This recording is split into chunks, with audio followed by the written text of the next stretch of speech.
Contributing factors are the investigator's opinion of the factors or conditions that contributed to the crash. They are not a traffic charge or law violation or intended to document the sequence of events that occurred during a crash.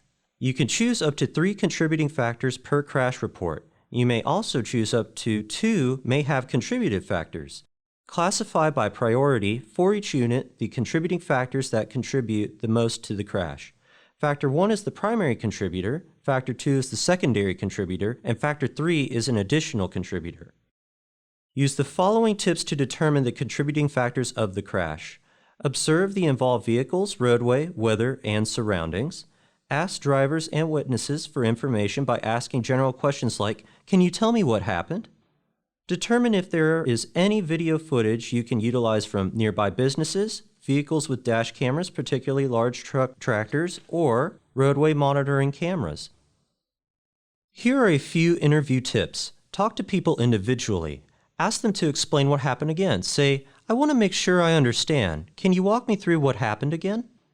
Avoid leading or yes or no questions and ask if you can record the witness verbally making their statement rather than having them write it down. People will often verbally provide more detail.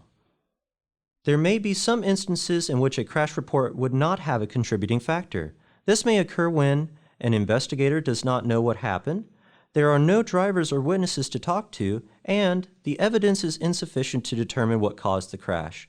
If the investigator has an opinion on what happened but there is not an accompanying contributing factor code that matches the opinion, then 98 other explain the narrative should be selected.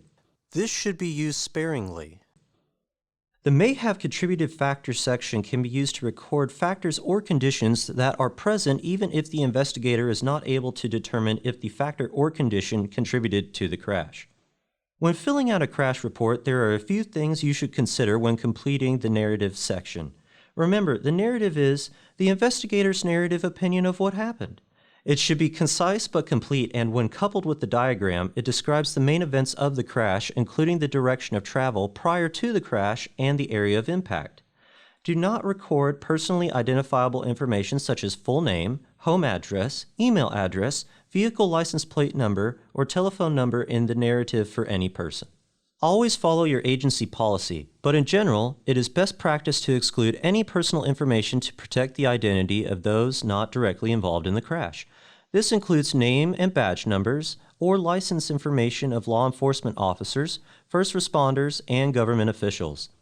Including this information potentially compromises confidentiality, slows down safety research as narratives must be de-identified, and potentially involves unnecessary people in the adjudication process.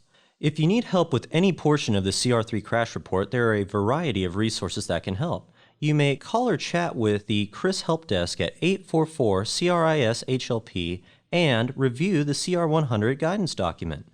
There are also crash data analysis training and FMCSA tip cards for CMV crashes, all of which you can access online at no cost. Thank you for your commitment to providing quality data.